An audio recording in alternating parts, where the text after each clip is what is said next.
అభయము సగుణమయ అందరి బంధువయ్య భద్రాచల రామయ్య ఆదుకునే ప్రభువయ్య అయోధ్య రామయ్య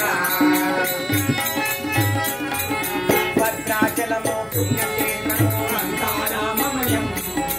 భక్తులు భద్రుగ కొండగ మాటి కొలవై ఉన్న సదనం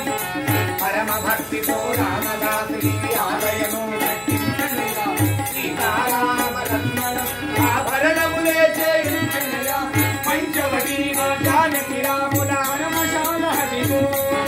సీతారాముల జలకములాడే చేత తీర్థమనిగో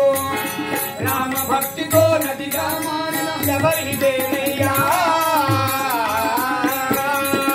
రామ భక్తితో నదిగా మారిన శబరిదేనయ్యా శ్రీరామ పాదములు నిత్యము దీక్షము హనుమదన్యమయ్య